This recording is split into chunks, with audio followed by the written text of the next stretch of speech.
Are you looking for some surefire breakfasts? We got you covered. Greetings and welcome to or welcome back to PB with Jay. Here on the channel we focus on all things plant-based goodness, and today we're going to walk you through some of our favorite recipes from the cookbook reviews that we have done. We've got recipes including muffins, frittata, and flapjacks. I'll make sure to put the info on the screen for what cookbook we are cooking from in case you're interested and want to check out more. I'll put a link to the cookbook itself in the description down below. And if I can remember to, I'll put a link to the original video that we reviewed down there as well. Now, before we jump into the recipes, I just want to give the quickest hello to some of you who said hello to us in the comments down below. Irini from Mechanicsburg, Pennsylvania. M. Pennington from Louisiana. Nancy from Windsor, Connecticut. Tia in Portland, Oregon. Todd in Boulder, Colorado. Dakota from Southern California. Anne from Portland, Oregon. Mavis from Nova Scotia. Susie from Winfield, Pennsylvania. Ruby from Cold Lake, Alberta. Gail from Salmon Arm, British Columbia. Luciana from Minnesota, who just celebrated her 18th year vegan anniversary. That's pretty incredible. Kudos. And last but not least, we've got Lee from, you didn't actually say where you're from in the world, but I know where you're from in the internet, and that is our Mighty Network. Our Mighty Network is a group of like-minded individuals who don't yuck each other's yum, give it lots of support, but also get some pretty awesome perks, including the ones that I've got here on the screen. And if you want to join us over there, you can do so for the price of a crappy cup of coffee a month. All right, to the recipes. For a breakfasty, snacky, desserty type item, we're gonna make these Barrett Boost and Carrot Mango Muffins. Carrot and Mango Muffins, there we go. She says this is one of the earliest recipes from her Sweet Potato Soul blog. We're gonna follow this mostly, as you know around here. The one thing I'm gonna do is I'm gonna make this gluten-free. It calls for spelt flour, so I'm gonna swap that out just with some ground up oat flour, which we use a lot in muffins around here. I find this a good substitute. And the other change we're gonna do is we're gonna remove that melted coconut oil and we're gonna use aquafaba. Otherwise, we're gonna do this as it calls for. We're gonna make our flax egg first. We're gonna preheat the oven at 350 degrees Fahrenheit, and then we're gonna get our silicone muffin pan out. If you don't have one of those, then you can get your regular muffin pan out and some muffin cups. So in a large bowl, we're gonna combine the flour, almond flour, she calls for brown sugar, we're gonna use coconut sugar here, baking soda, cinnamon, and salt, and we're gonna mix that all together.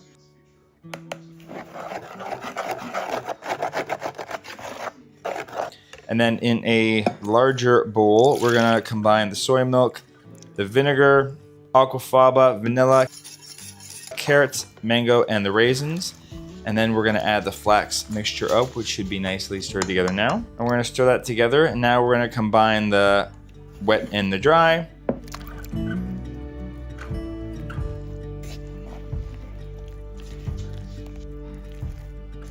And this is where you fold in the chopped walnuts. We're gonna plop all of that into our muffin tins. And she says to bake until the muffins are golden and pass the toothpick test, roughly 35 minutes, and to let them cool in the pan before serving.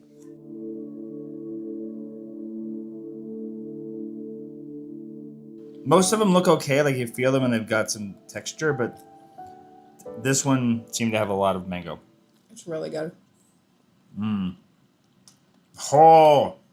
The flavor is really nice. It's like a carrot cake muffin on steroids. That's what I was just going to say. It's like carrot cake, but then it has a great flavor of mango in it. It's better. So, you could have this as muffins, or you can make like a little loaf pan and put like a little special icing on it. Like a cashew. oh, Like you can make a carrot cake with this, is what I'm saying. It could be a muffin. You it's can really bake it good. a different way and make it a little cake. Yeah, I'm hoping that well, let's see what the kids think. This for me is like an S. Oh yeah, I'm taking this to school tomorrow for sure. Ooh, you can't. Why not? Because I want them all. So funny. Get back to work. Oh. Your place is in the kitchen. It is. It tastes disgusting. What do you mean? I don't like carrot cake. I don't like whatever that is. What don't you like about carrot cake? Oh, there's nuts in there too. You don't like nuts in your fruit? Oh, it's gonna make me throw up. Really? It's disgusting. Okay, that's enough for you.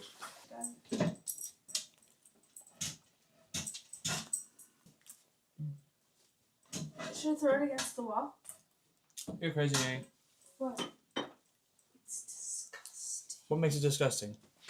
You like it? Yeah. It's cooked. And you made spaghetti because you didn't like our dinner. You just did a happy dance. Hey. Yeah? So you did a happy dance though. What would make it an S for you? Something has to click. And this just didn't click like that. Okay. But It was an A. A was a happy dance. so for dinner, we're gonna make two things from this book. We're making the frittata, as well as the sweet potato home fries. And if you notice the whining in the background, that means Woolie's home. Velma's obsessed with Woolie. As am I. As are some of you, actually. She appreciates it. Okay, so we're gonna preheat the oven to 400 degrees Fahrenheit because both these things cook at that temperature, which is why I put them together. Also, I feel like she might recommend that you put them together. This is simple on both sides, so let's get the frittata going first. I'm gonna bake them at the same time. So we're gonna crumble some tofu into a large bowl, just with our hands, it says, just until it has like the texture of feta. Then we're gonna stir in some nooch, some Dijon mustard, onion powder, garlic powder, turmeric, and then a little bit of salt and pepper. If you like Kala Namak, which is like a black salt that gives it like an eggy flavor, put that on at the end, just on your own individual serving, because it actually bakes out or cooks out of flavor. So putting it in early is kind of useless. And if you're like Woolie, you don't like it. It says to mix in vegetables or any other ingredients you're using. It just says 1 cup of chopped vegetables. Let's see what we got in the fridge. Off the top of my head, oh, Annie's not home tonight, so I'm gonna put in mushrooms and peppers.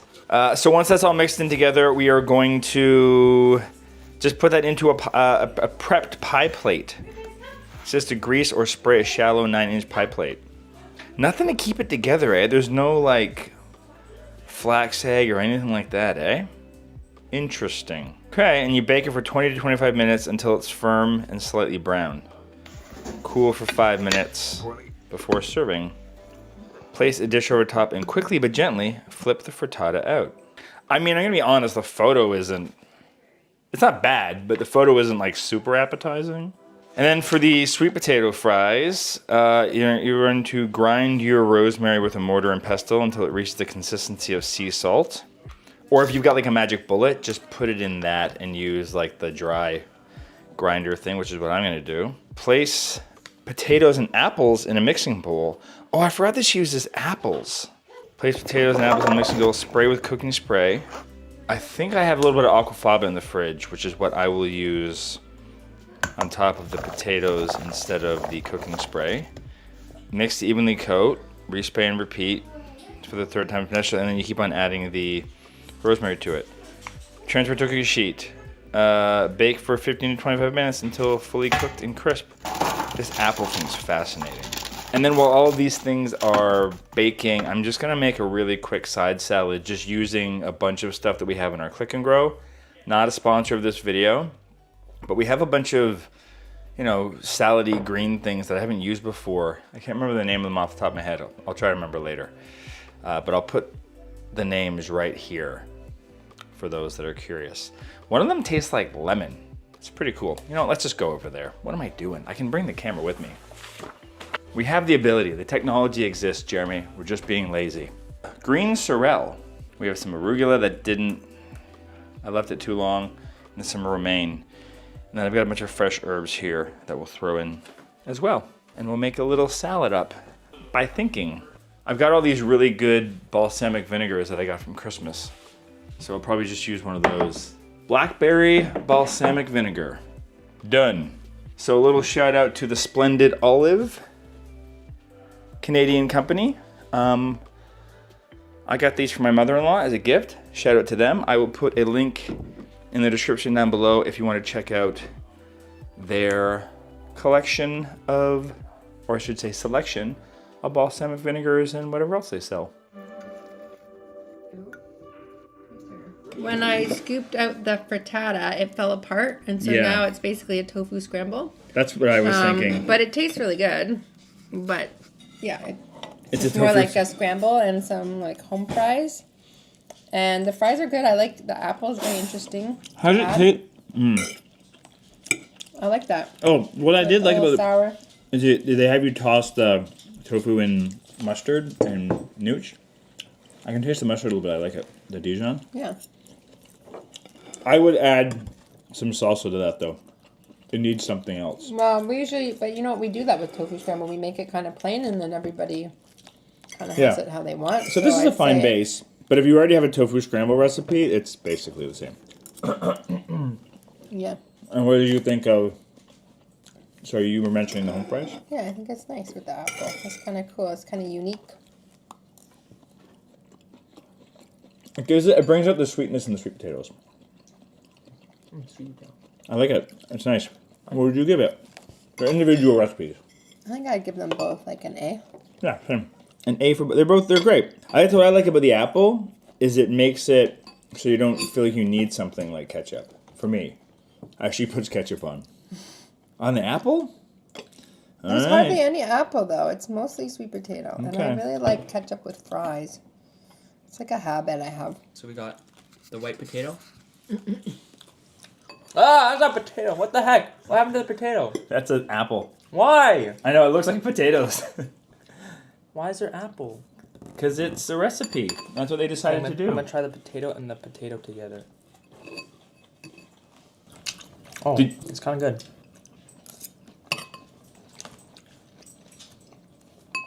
This tofu scramble's good. Is it Oh, it's good? really salty though. Mm. I think that's a good A. Both of them. Both of them?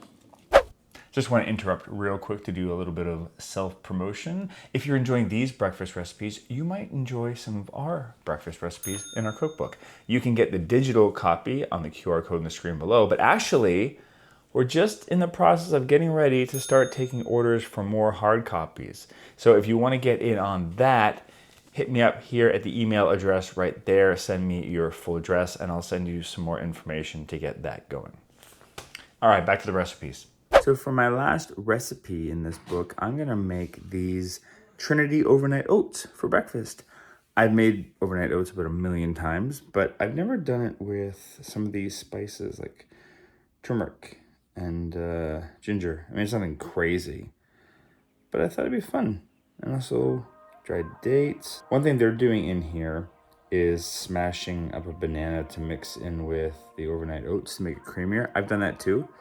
What I'm gonna do is just mix it up in a magic bullet because it makes it super creamy that way. And then I'll save the rest of the banana to add to it. It's funny, for the additional toppings, you can add a teaspoon Granny Smith apple.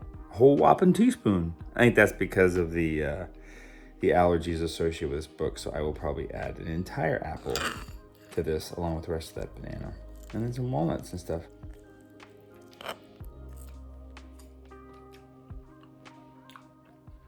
Oh, wow. Wow. That's delicious.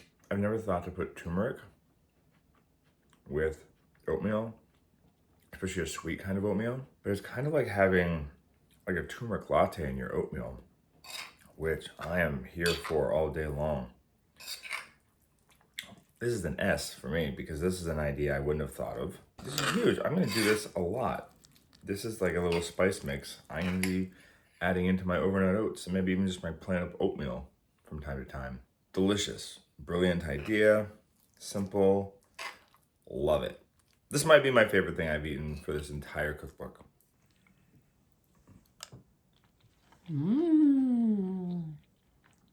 That's really good.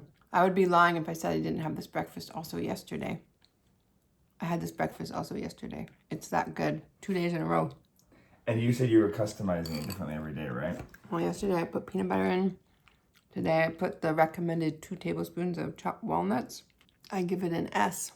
So good. One of the things that caught my eye in this book was this thing that they call flapjacks.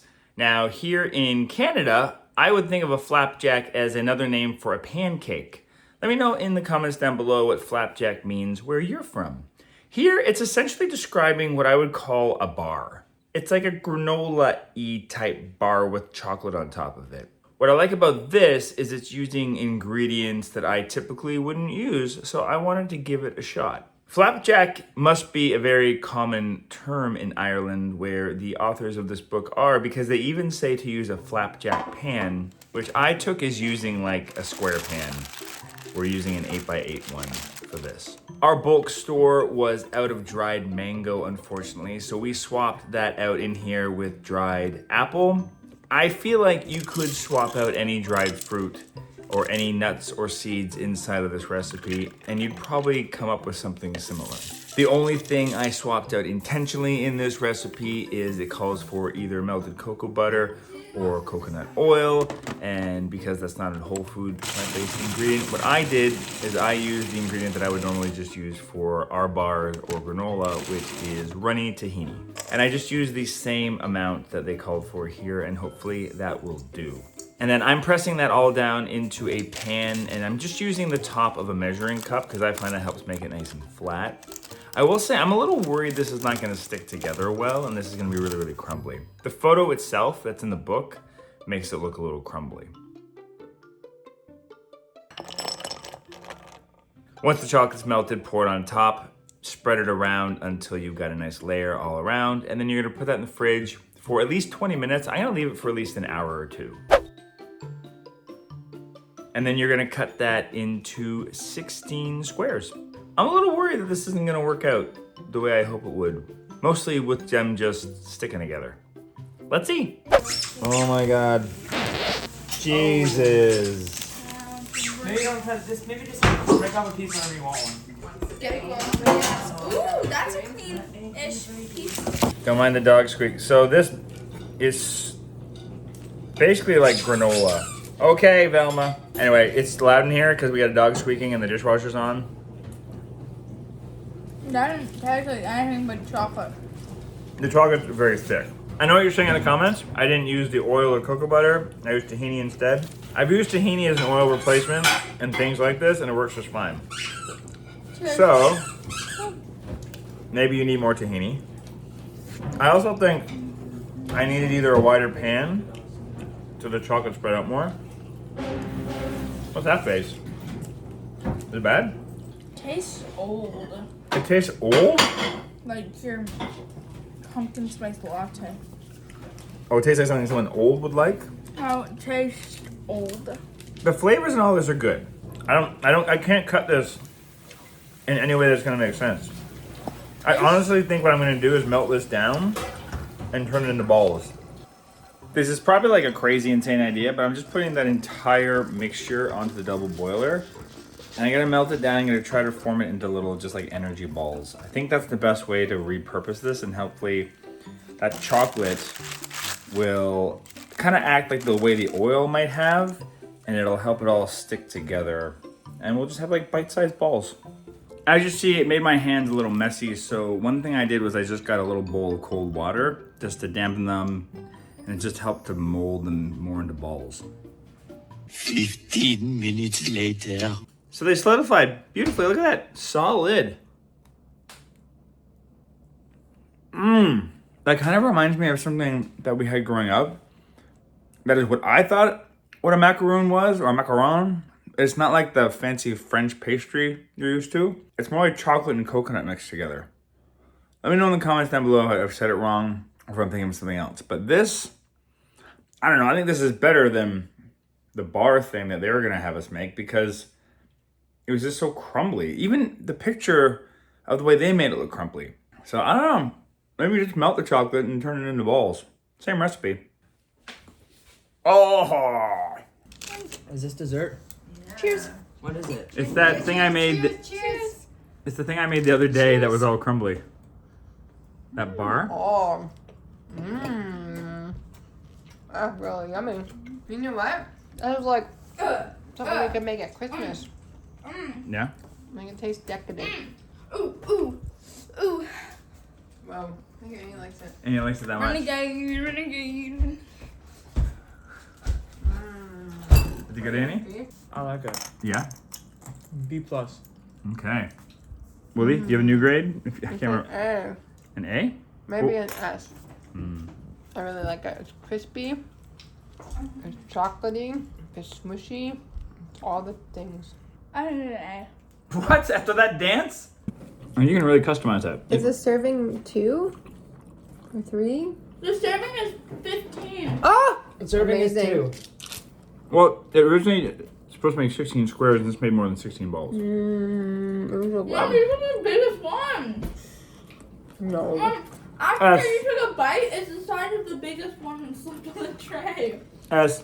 Thanks for joining us for this part 2 breakfast recipe compilation. Let me know if you want us to do another one sometime in the future when we have a couple more stockpiled up from our recipe reviews. Or if you've got any other compilations that you'd like to see us do here on the channel. We have a couple that we've been doing. People seem to really like them, so it's something that we are happy to provide to you. Anyway, let us know in the comments down below. And obviously, hit the like button if you want more videos like this or to help YouTube spread it around to other people. Subscribe to get more videos like this. We are trying to push to get to 70,000 subscribers by the end of September, which will help us potentially access some funds that can help us do some cool things here on the channel. And if you're still just hanging around, listening to me yippity yap, you know, this video is just lying here, waiting for you to click on it with love or disdain, whatever emotion you're feeling right now.